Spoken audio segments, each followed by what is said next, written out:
You wake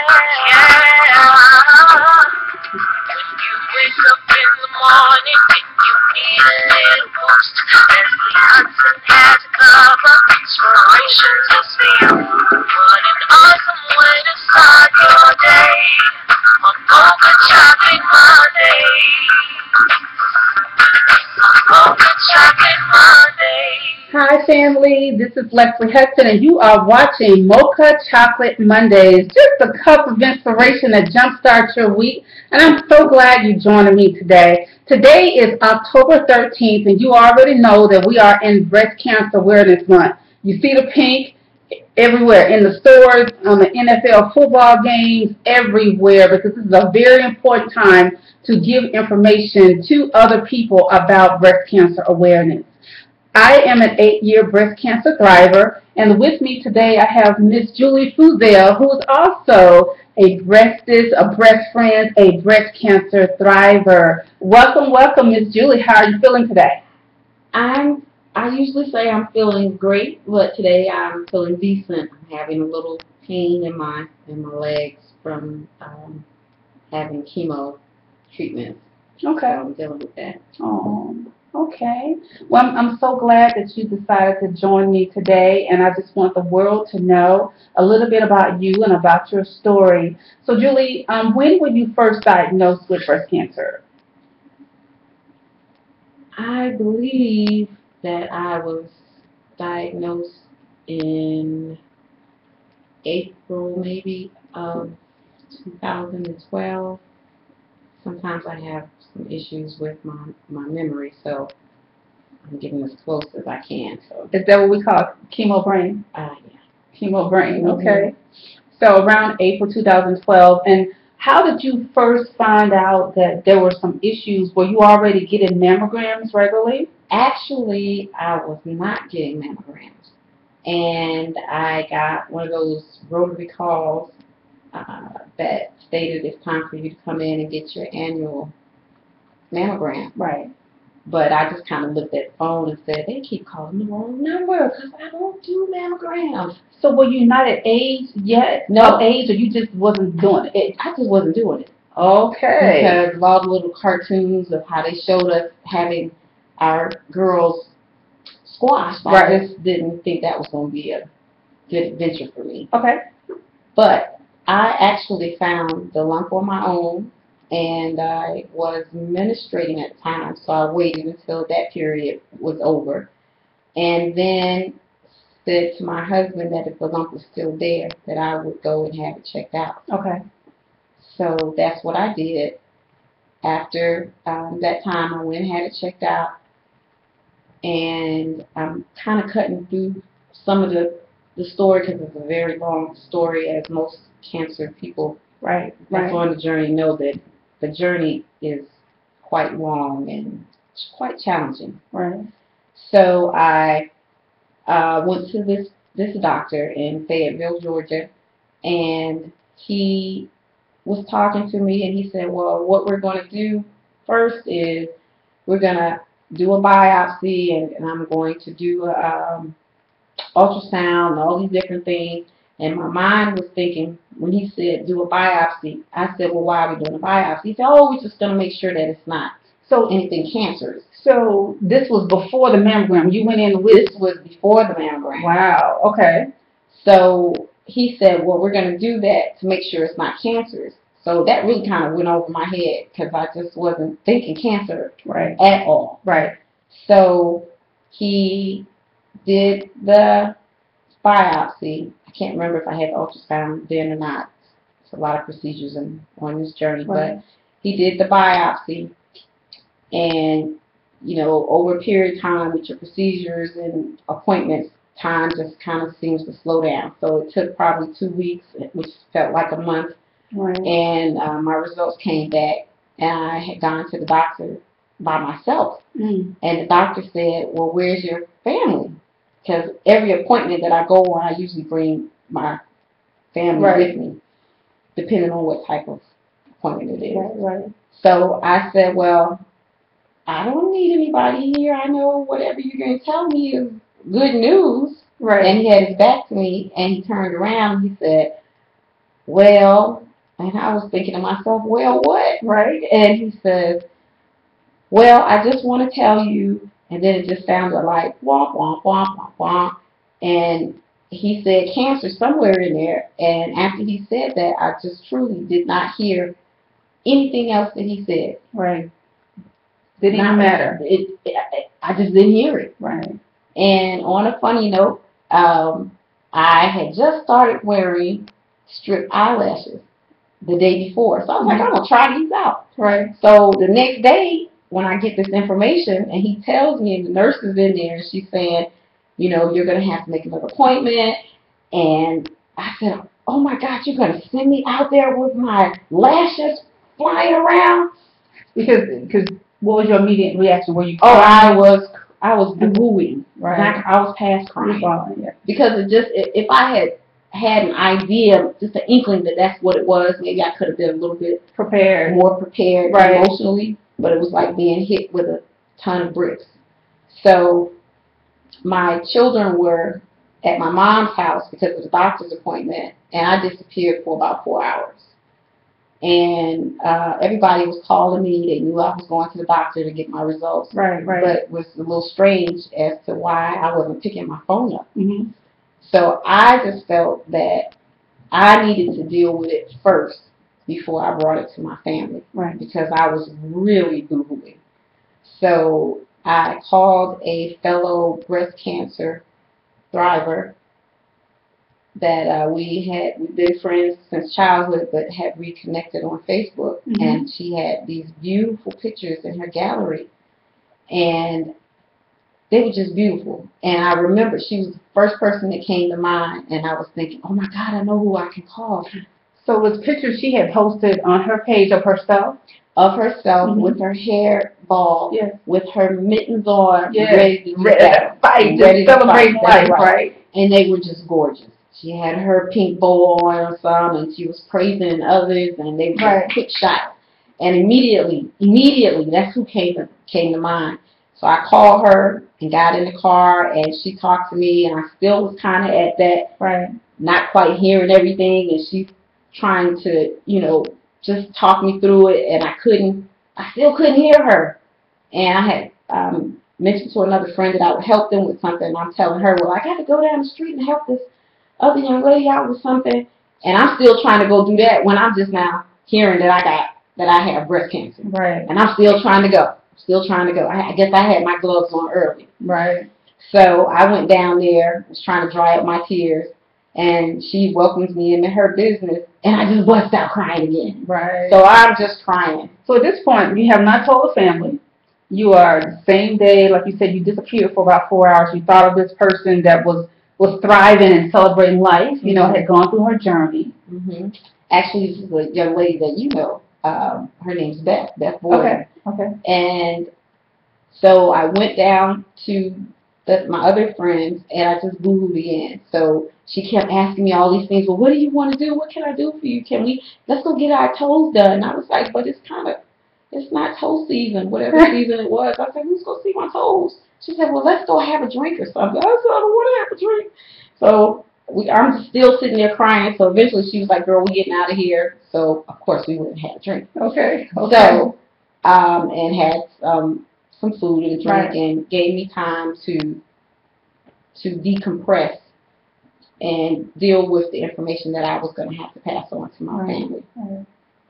So once you got home, I didn't go home. You didn't go home? I went to my mom's house. That's where my girls were.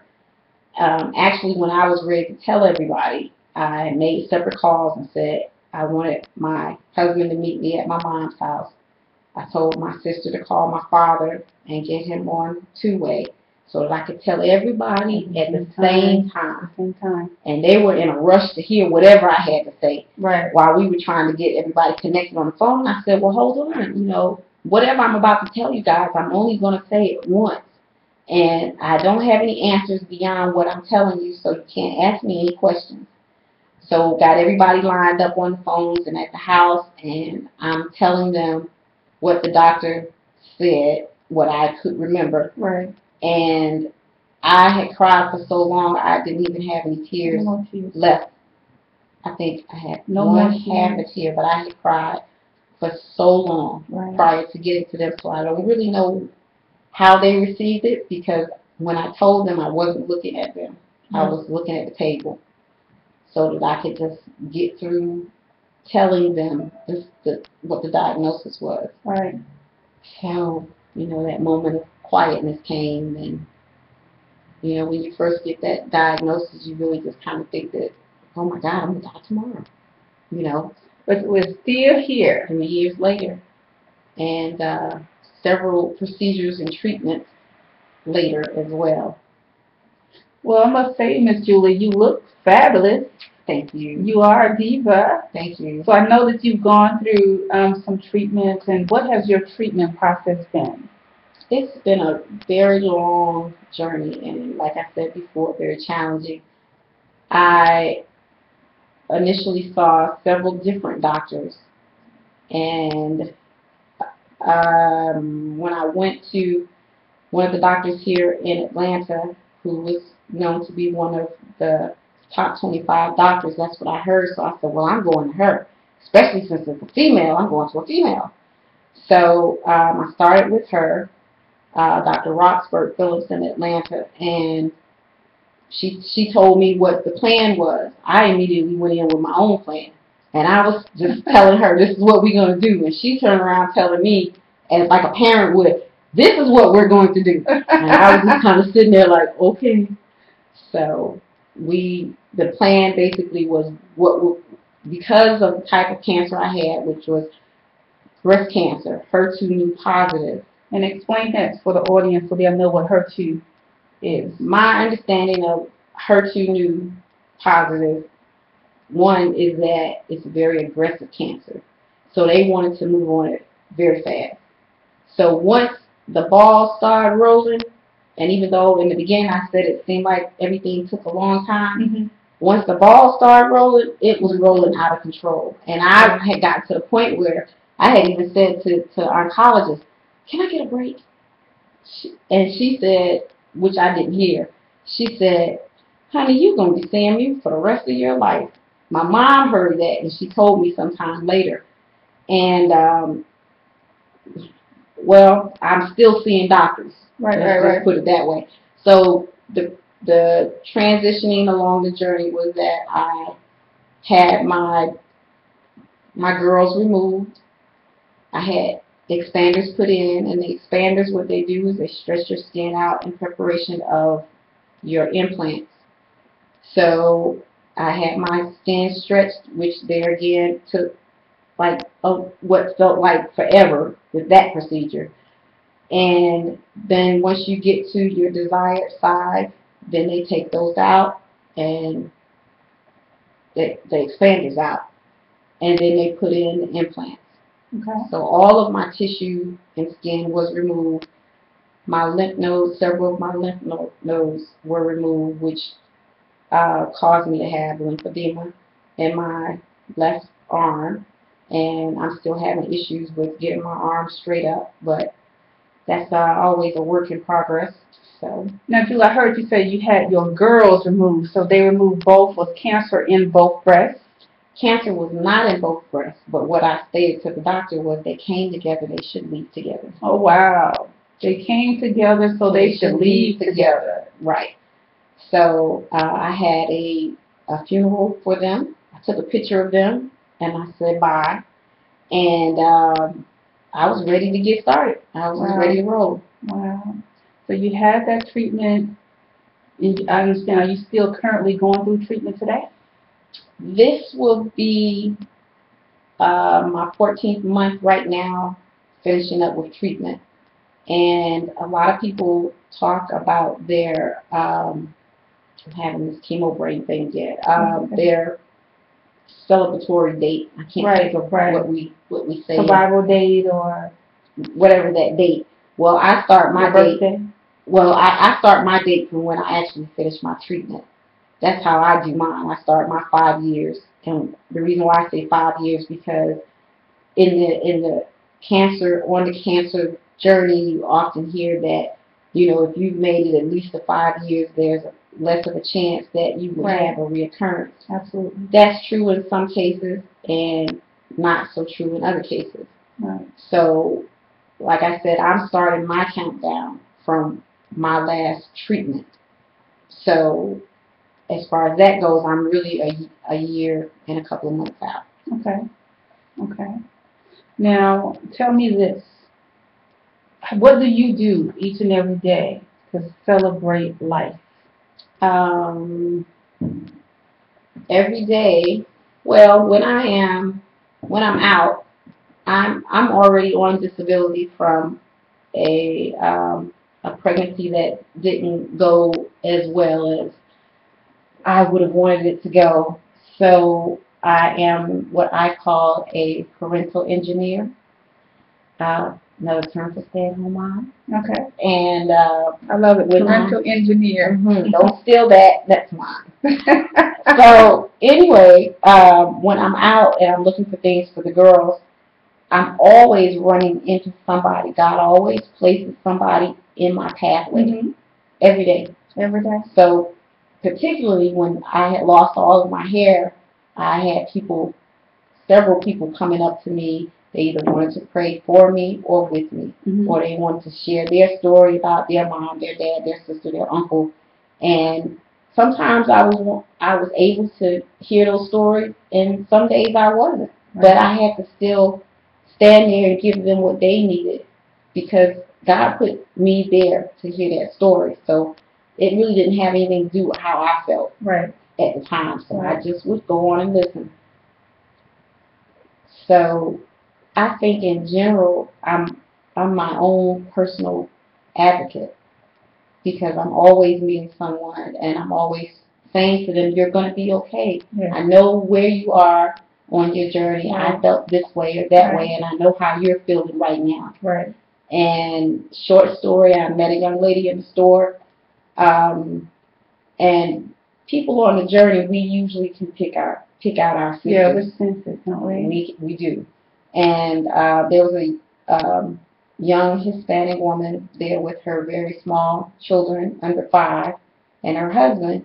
And I had already passed her twice and didn't say anything. And I said, well, I just can't keep passing her and not say anything. So I asked her, did she have cancer? And she said yes. And I told her that she looked fabulous. Yes. And she immediately, once you get on the journey, I don't know what it is, but once you get on the journey and you get new girls, we're all always flashing. Yeah, it's nothing to just take your shirt off, right? Pull your shirt up. Right. So immediately she pulled her shirt up, and I wasn't ready for it actually, and I just kind of was blocking anybody that would have seen her, but she was trying to show me that she had a tumor on the outside of her body that was protruding from underneath her breast.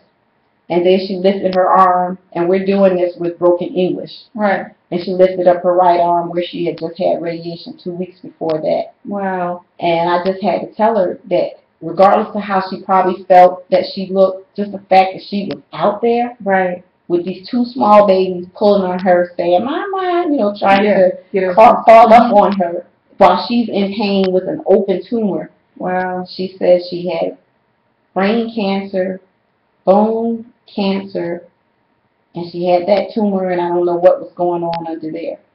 So if this woman can do it, and you think that your journey is bad, and this woman is out here with her babies that are pulling on her, I'm telling you, just if you're on a journey, you can do it. You can do it. Absolutely. You can come through this. Absolutely. Everybody's journey is a little different, but then again, we're all the same. Right. So, Julie, I understand, too, you have 2 daughters. I do have 2 daughters. I have a 13 and a 9-year-old daughter. And my question is, knowing that you're going through breast cancer, was it in your mom or in your family anyway? Well, ironically, a week, I would say maybe 2 weeks after my diagnosis, my father got a diagnosis as well. He had prostate cancer. And he didn't go in a direction that I went or didn't have to. He did the seeding or seedling. I'm not exactly sure how they say that, but they just radiate. They put X amount of seeds in, and they're radioactive. And so he's not having half as many problems as I'm having. So your daughters, what would you do for them? I mean, they already know about mommy going through breast cancer, so Well, what message would you give them? well, before I say that, the youngest one, she kind of treated it like a cold because for a week she kept saying, "So, mommy, you feel better today? Cancer gone." So I knew that there was only so much that I could tell her Right. and that she could really understand and receive. Right. Whereas the older one, I think she was very fearful and scared because she could be in tune with me a little bit more because she was older. Right. And she helped me with my bandages, and she saw me going through a lot of the very hard, challenging things that happen when you're not at the hospital and you're by yourself. Right.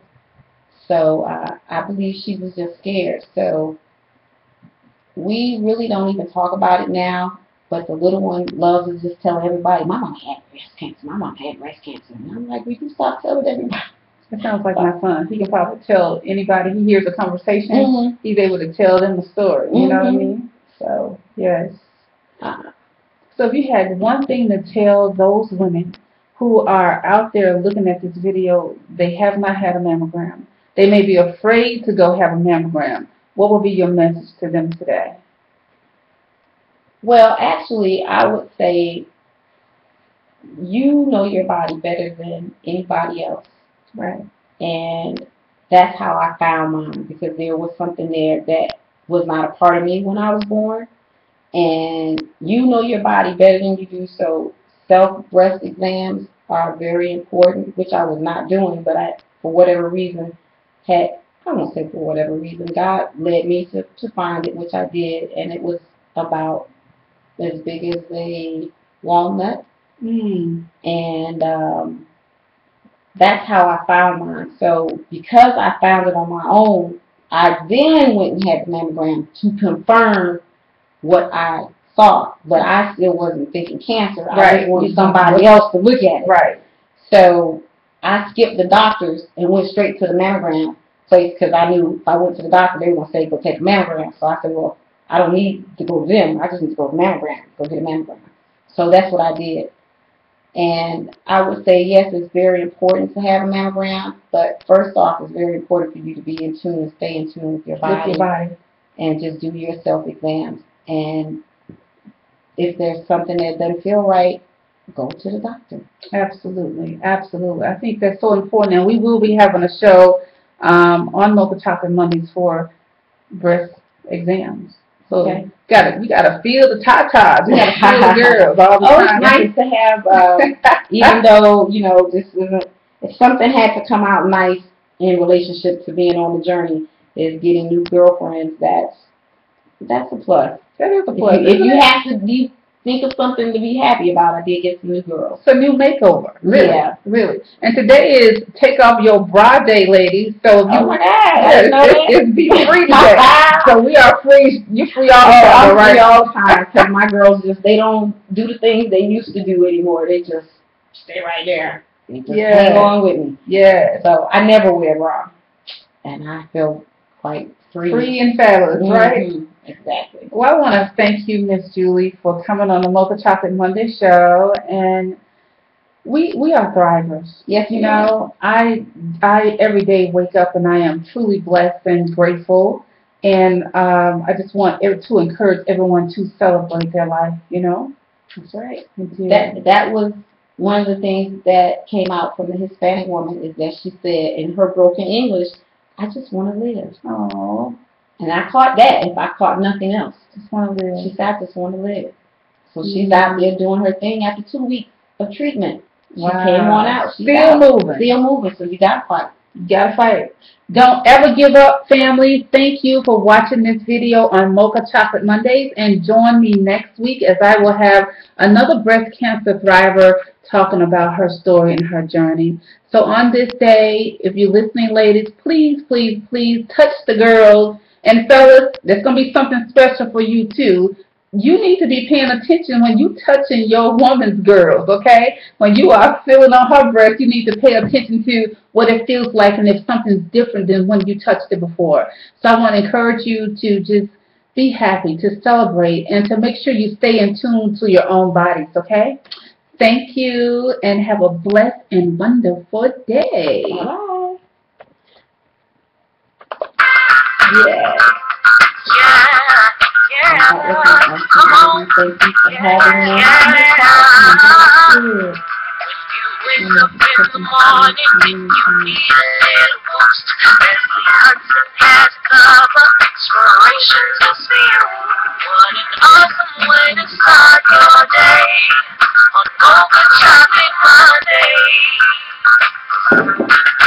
Mocha Chocolate Mondays.